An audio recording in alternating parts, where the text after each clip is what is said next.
एक गांव में एक लड़का रामू अपनी सौतेली माँ के साथ रहता था। सौतेली माँ के दो संतान थी, एक लड़का और एक लड़की।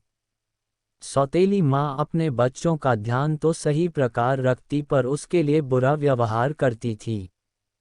खान पान के संबंध में भी जो रूखा सूखा या जो बच जाए उसको दे दिया जाता। पहनने के लिए जो फटे पुराने कपड़े या सौतेले भाई बहनों के अस्वीकार कपड़ों को दिया जाता। रहने के लिए भी फजी उसको दिया जाता। घर के कामों में उसका पूरा सहयोग लिया जाता। यदि वह कुछ कम ज्यादा हो जाता तो उसे दंड दिया जाता और प्रताड़ित किया जाता। उनके पास एक गाय थी जिसे रामू रोज सुबह चराने के लिए जंगल ले जाता। उसको जंगल के लिए जो भी सूखी रोटी दी जाती वह उसे गाय को दे देता तथा जंगली फलों को खाकर अपना पेट भरता था। परंतु किसी दिन फल न मिलते और उसे भूखा ही रहना पड़ता था।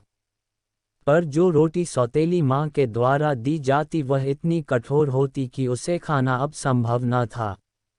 एक दिन जंगल में चरते हुए गाय, जो वास्तव में सिर्फ एक गाय नहीं थी, वह एक दिव्य आत्मा थी जो रामू की परीक्षा ले रही थी।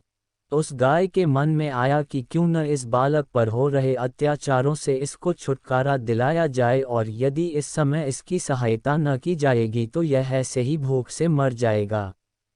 गाय रामू के पास गई और मनुष्य की भांति बात बोलने लगी कि रामू, तेरी समस्याएं आज से मेरी हैं।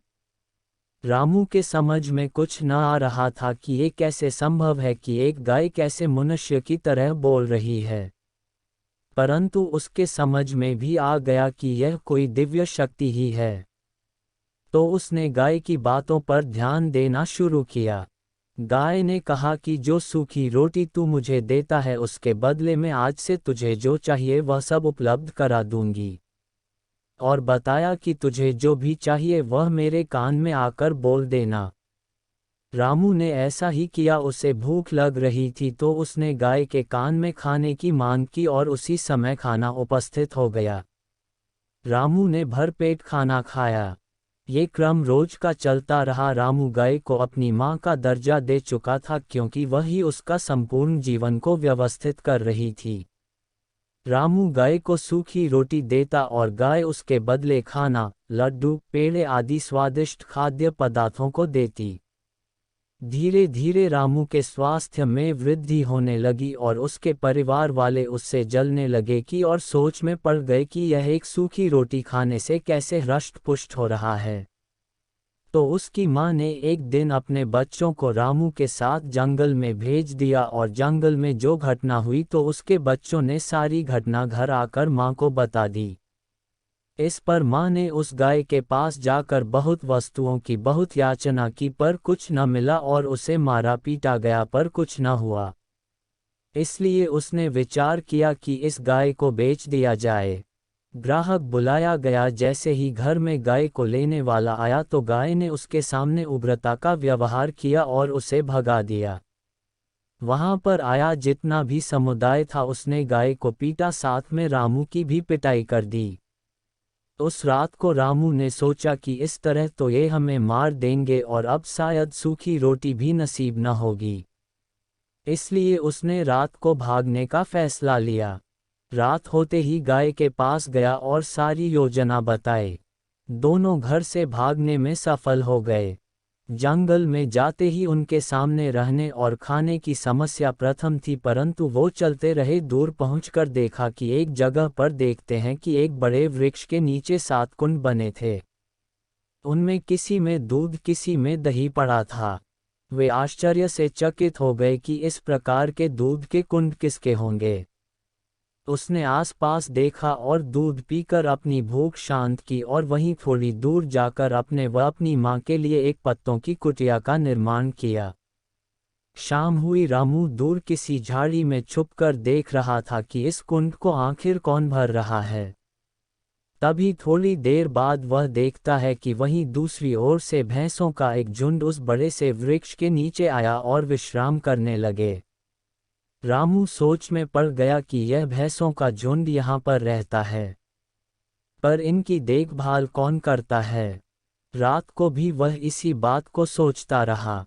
प्रातःकाल हुई और भैंसों का झुंड अपना चारा ढूंढने के लिए आगे जंगल को चले गए। रामू उनके कुंडों से दूध दही को एकत्रित कर व्यवस्थित कर दिया। सारा नीचे का फर्श साफ सुथरा बना दिया।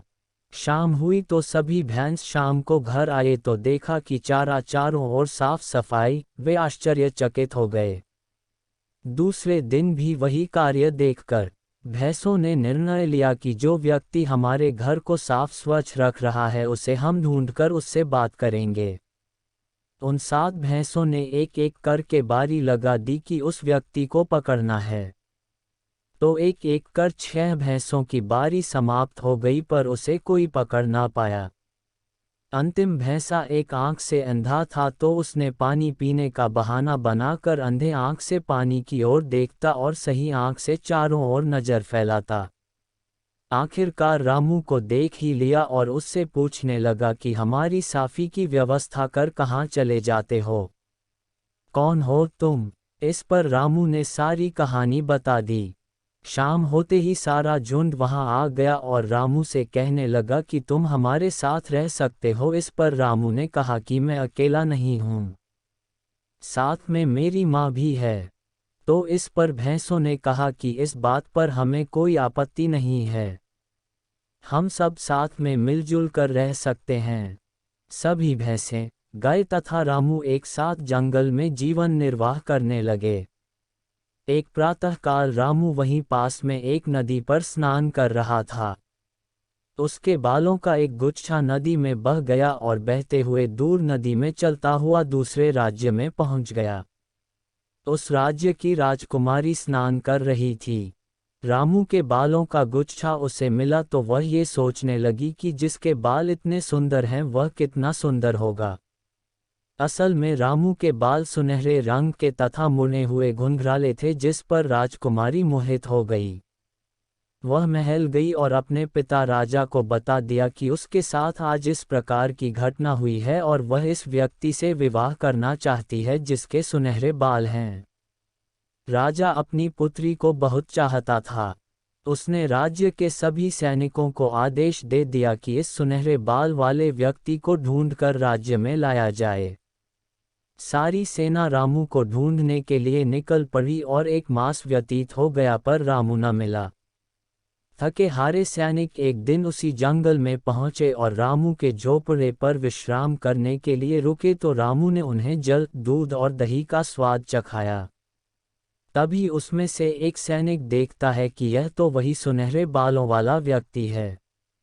सैनिकों ने रामू को सारी बात बताई और राजा के सामने प्रस्तुत होने के लिए कहा। इस पर रामू ने अपनी माँ से पूछने तथा उनके आदेशानुसार कार्य करने की बात की। राजा के सैनिकों ने सख्त स्वर में कहा कि आपको हमारे साथ किसी भी हालत में चलना ही होगा, परंतु तुम अपनी माँ से बात कर सकते हो।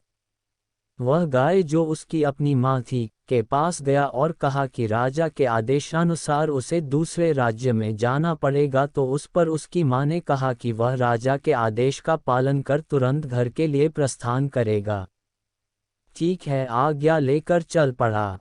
राजा के समक्ष प्रस्तुत होने पर राजा ने कहा कि मैं तुम्हारे साथ अपनी बेटी का विवाह करना चाहता हूँ तथा इस राज्य का राजकुमार बनाना चाहता हूँ। रामू को पता न था कि सैनिकों की टोली उसे राजा बनाने के लिए जंगल में आई थी। वह थोड़ा सहम-सा गया। तभी राजकुमारी ने उसे बताया कि यह सत्य है, उसे उसके बालों के कारण उस पर मोहित हो गई थी। परंतु रामू का शरीर वास्तव में एक युवा अवस्था को धारण किए हुए था, जिस पर राजकुमारी प्रत्यक्ष देखकर और भी घायल हो गई। रामू को राजवस्त्र धारण कराए गए और राजा ने दोनों का विवाह धूमधाम से संपन्न कराया। इस सुख के अवसर पर राजकुमार तथा राजकुमारी मानो साक्षात स्वर्ग से उतरे देवगणों की भांति चमक रहे थे। हर्षोल्लास के साथ सारा कार्यक्रम संपन्न हुआ। राजा और रानी अपने कार्यक्रमों में व्यस्त होते चले गए। समय बीतता गया। 1 वर्ष पश्चात एक दिन रामू को अपनी माँ की याद आ गई। वह सोचने लगा कि कैसी होगी उसकी माँ, अब तो मिलने के लिए जाना ही होगा। उसने कुछ सैनिकों को साथ लेकर जंगल को गया और बड़े वृक्ष के नीचे अपनी सवारी से उतरा तो भैंसे व गाय एक क्षण के लिए डर गए। फिर देखते हैं कि कोई राजा अपने रथ से उतरकर दौड़ा चला आ रहा है। पास पहुंचकर देखा कि रामू राजा के वेश में उनके सामने था। सबसे पहले अपनी माँ से मिला, फिर दूसरे भैंसों से मिला और सारी कहानी बता दी कि वह कैसे एक राजकुमार के पद पर आ पहुंचा है। देखता है कि उसकी माँ अब बूढ़ी होने लगी है, देखभाल करने वाला और कोई नहीं है। वह आग्रह करने लगा कि वह सब उसके साथ राजभवन में रहने के लिए चलें। इस पर माँ ने कहा कि बेटा, राजा के बड़े महलों में रहने की उनको कोई इच्छा नहीं है तथा यहाँ जंगल में पर्याप्त भोजन व पानी की व्यवस्था उपस्थित है और हमेशा से ही यही उनका घर रहा है। वैसे भी लोग कहेंगे कि राजा की माँ एक गाय है। इस बात पर राजा का अपमान भी हो सकता है, इसलिए वह इस प्रकार का हठ न करे तथा अपना कार्य मन लगाकर करे। माँ ने बताया कि वह ढलता हुआ सूरज है और रामू के सामने अभी संपूर्ण जिंदगी पड़ी है, इसलिए उसे चाहिए कि वह अपने जीवन में आगे बढ़े और इस प्रकार का पद उसे प्राप्त हुआ है उसका सदुपयोग करे। रामू अपनी माँ से क्षमा मांगने लगा कि वह कैसे 1 वर्ष से उससे मिलने न आ सका, क्योंकि वह राजकार्याएं को सीख रहा था एवं उनके कार्याएं, उठने बैठने का तरीका, खाने का तरीका, राजपाट, रहन सहन आदि को समझ रहा था। परंतु अब ऐसा न होगा। वह हर मास मिलने के लिए आएगा। इस पर उसकी माँ ने कहा कि बेटा, मृत्यु निश्चित है और वह एक न एक दिन आनी है। हम जानते हैं कि हमारी किस्मत किस प्रकार की थी और अब किस प्रकार की है। मुझे खुशी है कि तेरा भविष्य साफ सुथरा एवं उज्ज्वल है, इसलिए मेरी यह आज्ञा है कि तू रोज नदी को देखना और जिस दिन नदी का पानी लाल हो जाएगा तो उस दिन समझना कि तेरी माँ इस संसार से चली गई है। रामू रोने लगा, ऐसा न कहो माँ, ऐसा न कहो। सभी भैंसे व सैनिक इस बात से अनभिज्ञ थे, पर वो दोनों जानते थे कि उनके माँ पुत्र के संबंध की कोई सीमा न थी। बड़ी मुश्किल से दोनों ने एक दूसरे से विदा ली। राज्य में आकर रामू रोज नदी के पास बैठता और अपने पुराने दिनों को याद करता, जब वह सूखी रोटी के बदले भरपेट भोजन करता और गाय माता शाम को वैसे ही बिना खाए रहती थी। समय बीतता रहा और एक दिन वह दिन आ गया जिसका शायद उसे कभी इंतजार न था। पूरी नदी का पानी पूरा लाल था। रामू अपने आप में कहीं खो गया। माता पिता का प्यार कभी उसे न मिला था। एक वही थी जिसने उसके जीवन को संभाला और उसका पालन पोषण किया था, पर आज उसकी माँ इस संसार में न थी। जीवन जैसे रुक सा गया था। एक राज्य का राजकुमार होते हुए भी वह आज गरीबी महसूस कर रहा था, क्योंकि उसकी माँ ने इस संसार को छोड़ दिया था। दोस्तों, हम जानते हैं कि रिश्तों में हम कितने उलझे या सुलझे हैं, परंतु इस कहानी का उद्देश्य यह मानना है कि हम चाहे जिस किसी भी संसार में रहते हों, पर हमें प्रेम करना सीखना चाहिए, संबंधों को स्थापित करना सीखना होगा।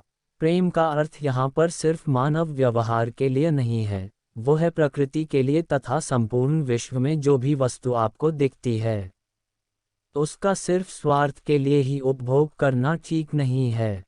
उसका सम्मान उसके पद के अनुसार अवश्य करना चाहिए।